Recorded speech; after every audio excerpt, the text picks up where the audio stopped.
Nation against nation, brother against brother. Good evening and welcome to Deliverance Church Langata. This is the Biblical Perspective Program. We are so glad that you have been able to join us for a conversation that touches on the issues as we find them, highlighted in the print and in the electronic media.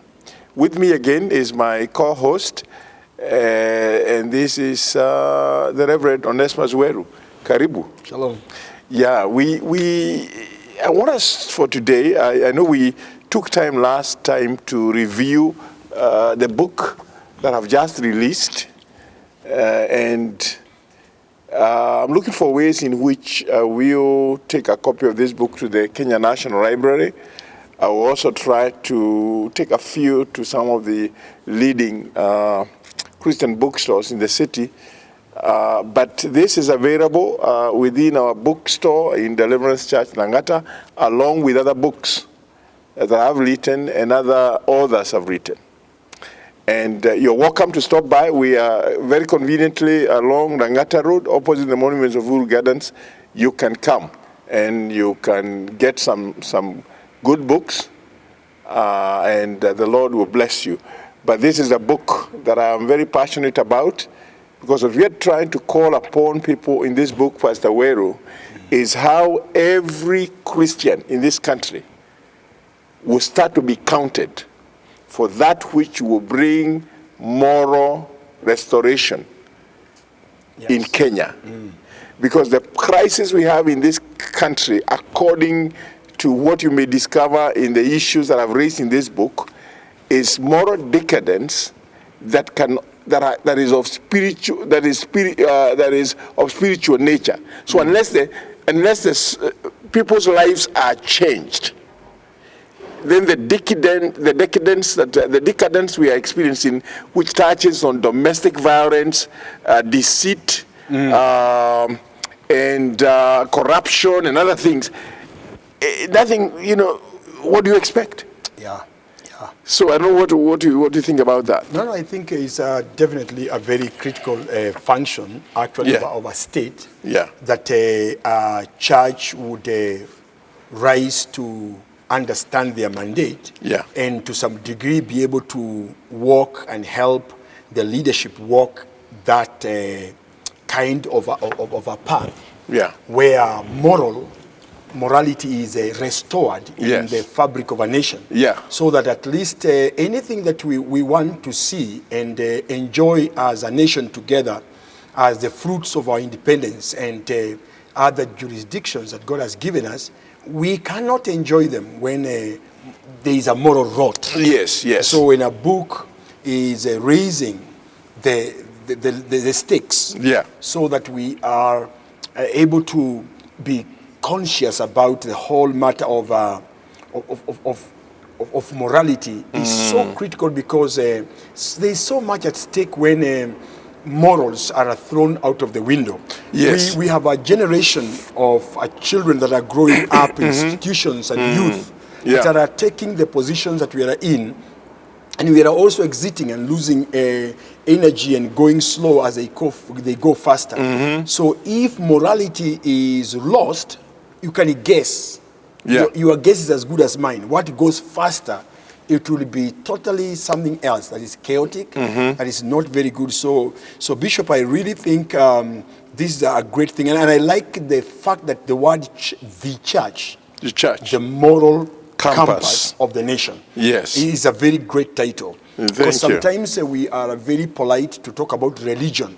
And also talk about the interfaith, umbrella and all those kind of things. But really, the Church of Jesus Christ is an authority that has been borrowed by very many institutions and constitutions of the world. Yes. And it is what the church is, what Jesus talks about as my bride. Yes. And it is said in the scriptures that if the church were to be pulled out of a nation, there would be a lot of pain and problems.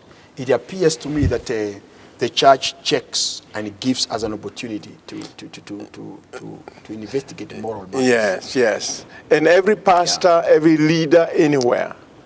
You see, like I said in one of our recording, we are the only people who have people listen to us every Sunday without any special advertisement. So it gives us a lot of advantage, because I never advertise that we are going to be here on Sunday from 8 in the morning. No. People know.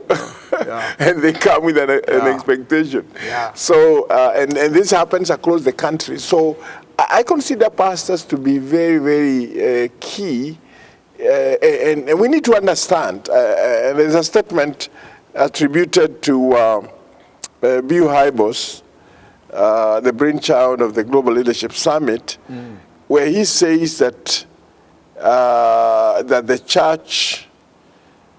church will always be instrumental, is a key instrument in social transformation. Because even when we look across this country, if you want to know where development is where the church is. I would like to tell any person, and especially those within the political circles, and you need to hear me well, you cannot wish away the Kenyan church, not in Kenya. We know too well that for the numbers we count, we can count. I mean, if you got numbers. And one of the things we have been trying to do in a forum I am in is to see how we're going to mobilize a united voice of the church, so the church can speak as one. Because many times where we suffer is when the politicians are able to compromise part of the leadership of the church, so that we fail to understand our role in becoming influencers towards goodness. And before we are done, I may pull out something that has been developed, which will be our rallying call when elections draws near, the kind of leaders that people should look for in terms of their moral credibility. To say we are not talking about parties, we are talking about people. That the factors considered will be the individual quality of the person. That's powerful. Yeah? That would be the way to go. Yeah. Oh, yes. See, because there is no way you can really take, and especially when it comes to politicians, they have their own manifestos, but sometimes the manifestos are invested infected because they are having other flows. And so if you talk about a three-piece, you're going to get everybody from there. You get everything, good and bad, from those guys there. So we have to go, you know, by what everybody stands for.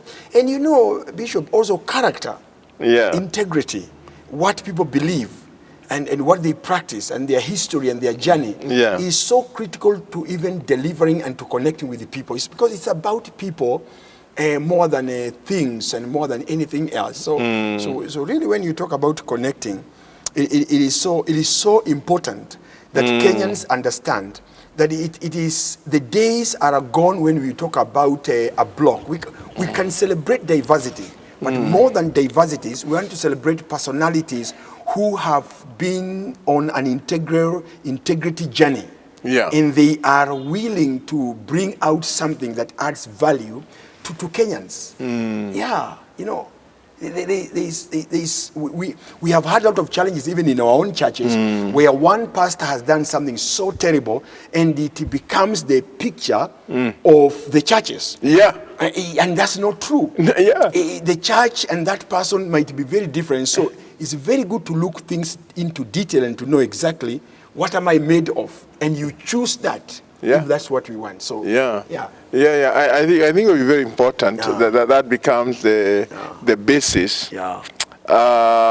And like I say, there's a statement we had started developing, but it was a bit delayed, and we are hoping, God willing, we're going to be releasing it. Yeah. And I want to check with you what your view is on the issues that are in this statement. I'm in a small team within the forum which works towards statements, and then we circulate them and we develop a consensus.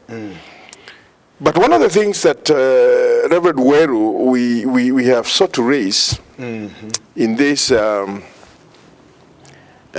statement is that there's about 4 points or 5, and one of it is we as church leaders continue to get very concerned for the protracted health workers industrial dispute.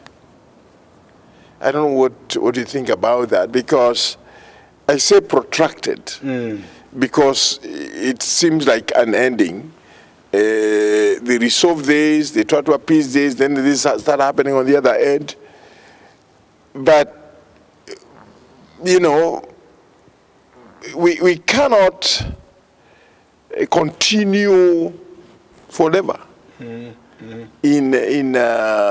industrial disputes that threaten the health of the Kenyan populace.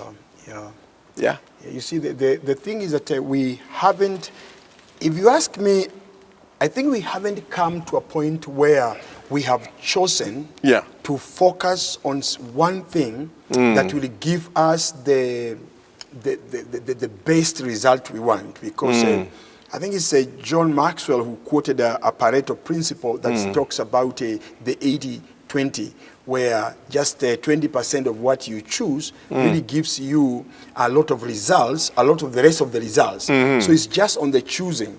And our politicians sometimes are to blame because, and sometimes also the media, because we end up really pushing very hard to let the nation hear things that are not the problem.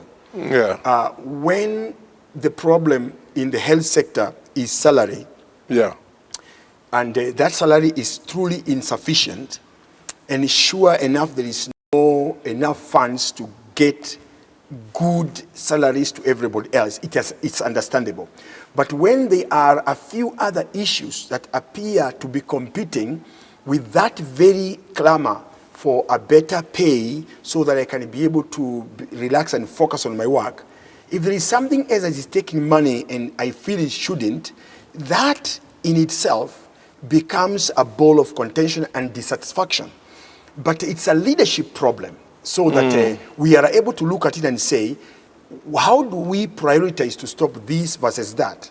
Right now we are having so many things in the political arena that are taking money, and there are also some voices that are feeling like this amount of money should go this direction or this direction like that. So when you look at all those things, if some of the things have to do with even my personal life or threatening me in terms of being infected with a disease like in this time of the COVID, I would feel like any leader would focus on that if something will not die. If I will die by ignoring me, or something will happen to me then. So there is much at stake. And Kenyans, we need to look at it like that. That the issues that are causing trouble and industrial disputes and costing us a lot of time in courts and even money and delaying sometimes critical decisions to be made are things that are somebody somewhere knows that if the decision is made, they will lose a certain benefit. And I think we have a lot of work to allow everybody understand that servant leadership is about sometimes sacrificing, giving up your rights now, because it's like a seed you are planting that you will harvest tomorrow. And so for me, the whole context of why there are disputes is sometimes in our own political leadership and in any other leadership processes, we haven't come up with with a focus, and why should we focus on that? And when we fail to do that, and there are funds, then I'm wondering why should you be paying here, and I could even die while I am serving on this other area. Yeah. So I feel like you are not considerate to me, and I give up because I feel you are really you don't care about me, and that one brings up a really industrial problem. Yeah. So I would say that our political leadership needs to help us to know how to use direct the funds well. Yeah. So that everybody feels honored. They are not ignored. They are not ignored. Yeah. Yeah. I hear you, and I think to be very, very candid on the matter, it's just making decisions based on what are the realities. And also trying to negotiate, and I even sometimes think it would be prudent for the minister in charge of Treasury sometimes to meet these people and tell them, gentlemen, we understand what you're saying, but these are the realities. I want you to put yourself in my shoe. If you had to make a decision on about what to spend, this is all you have. Because what people fail to understand is that the government projections for budgets is hinged on propositions. Do you understand? Yeah. When the government has budgeted to do this, and the other, it's not necessarily because the money is there. It's that they are hoping that all things will be equal, taxes will be collected. Yeah. And that is why the issue of a setback, like for COVID-19, because it brought some realities that were very harsh, that people have not even fully recovered from. And that affected our tax collection and everything. So this is what my view is. First, it needs to be very evident from those who are complaining that their salaries or whatever they had agreed in the bargaining agreement has not been honored. If that be the case, there needs to be the government, the person in charge of the Treasury, making himself vulnerable and telling people these are the realities, so that there is a negotiation and hope can be given that we are still evaluating what is happening. But like you said correctly, if there are other things that are being addressed, sometimes there can be a problem. A big one, yeah. Because I feel like there is money. Yeah. That's the thing. The assumption is there is money. You are refusing to give it to me, and I'm in trouble. So because of that, I just decide then you don't value me, and it doesn't matter what I do. And even the worst of the leadership statement you would be making, especially when you think about the health sector, is that even life itself is useless. If money is being put somewhere else, and I'm a doctor, I'm trying to save life, and you are not listening to me, and I think that money there doesn't really equal to the task here, then I feel like life is useless. So I can go out there and do, and then you go back to court, and the courts are also spending money. So leadership in this country, and that's why I go back to the book that you just released on the church as a moral compass. Those are some of the things that we need to say. Listen, God would want us to really first and foremost enjoy our lives. Be able to know that we are able to prosper. Be able to know that we are together. We can coexist together. That is a God-fearing, life.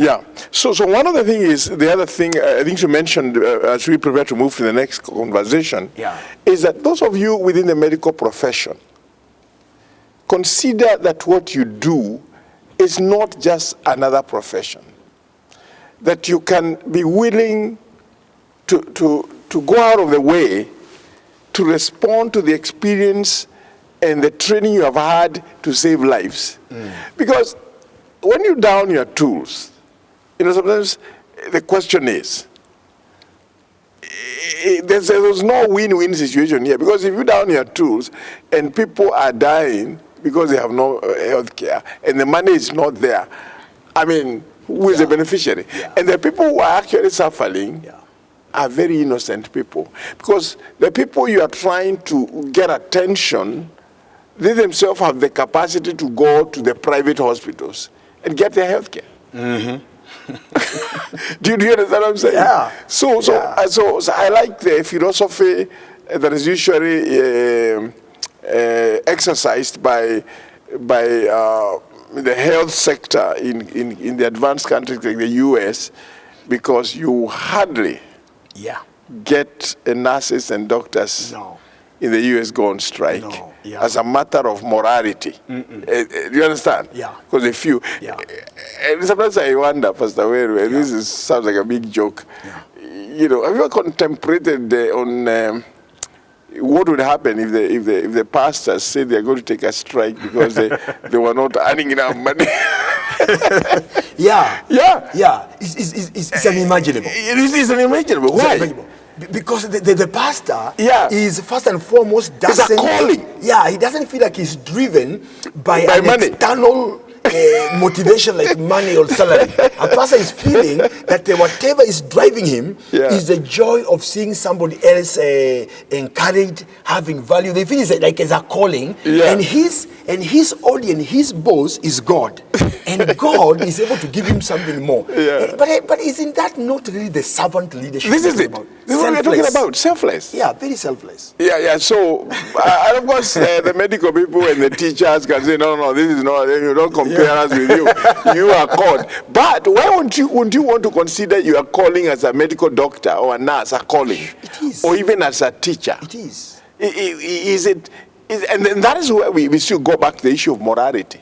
It is. Yeah, and I want to challenge, particularly those who are believers within these professions, please try to be different, because you just don't work for the money. You better have a greater reason to work beyond money. And of course, this is a very big debate. We may not be able to. So let's move on and cover a very, very important thing here. One of the things we want to include in the statement is that we are alarmed by the ballooning public debt that could put the future of the country in great danger.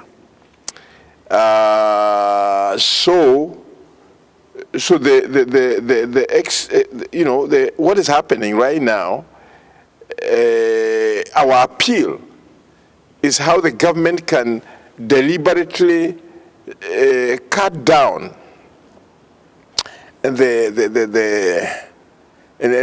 appeal is to the head of state to prioritize economic recovery in his agenda for this year, and tame government's appetite for borrowing, especially for purposes of recurrent expenditure. What do you think about that? Oh yeah, no. That's a thing that if it's not checked, we are completely on our knees tomorrow as a nation, and honestly will not be able to execute a lot. We will not do a lot. And I think it will be unfair to have a debt where every citizen, if it is spread to them, they are even not able to pay as individuals, because it is not little. When you are in trillions of dollars in terms of debt, the challenge is at the end of the day, you are really not able to move, because it is just impossible. It's not. It affects everything. You are paying a lot of money back plus interest. Oh. Yeah. By the way, I know a lot of people don't really. They are not even careful to know the kind of interest that our lenders get from us. If you look closer to it, it will really bother you. Oh, it's a lot of money. So as you know, and there is an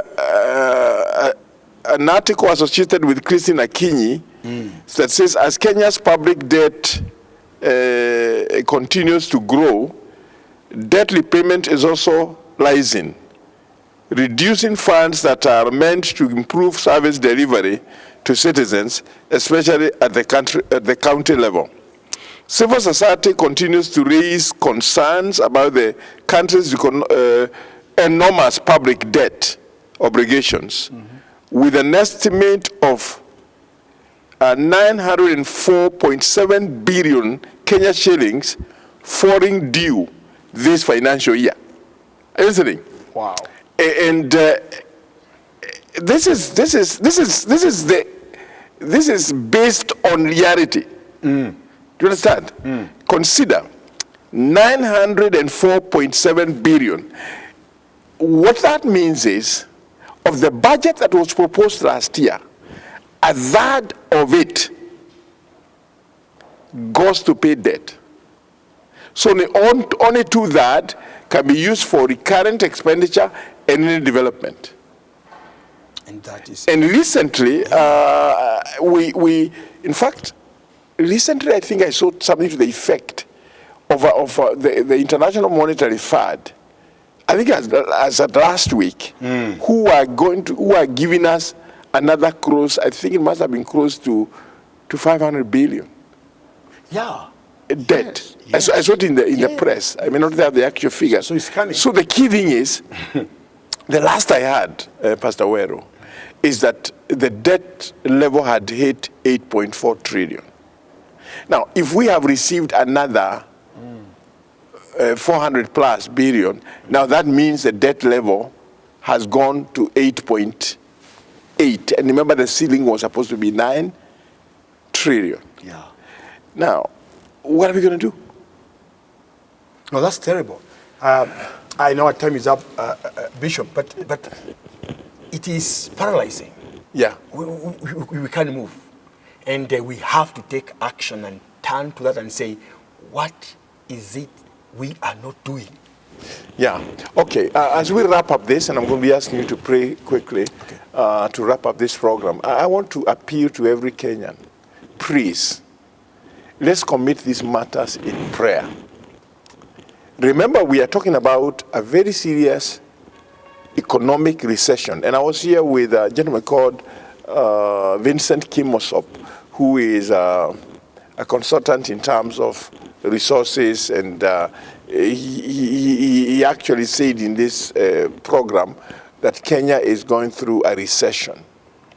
And my prayer is that every Kenyan everywhere, we need to pray that God will give our president and his government a strategy on how we're going to begin the economic recovery plan, that our economists will make proposals to the government pro bono on what they think should be done. And I'm sure if they are willing to do that, I'm sure that our cabinet can consider some proposals. So, Pastor Wero, why don't you pray? We're going to be catching up on this as we continue, but do pray. So, our God and Father, even as we talk about the government, and we talk about a strategy of recovering our economy, we realize that all we need is goodwill and the understanding of the focus that is critical to give us what we need to avoid our finances falling into the cracks that is not helping and widening the gap. Help us to see the gaps and to seal them. And help all of us as Kenyans that we may avoid recession, because we are already in big trouble. We do not have enough. But Father, you are enough for us. We pray that you help us and you come through. In Jesus' name. Amen. Amen.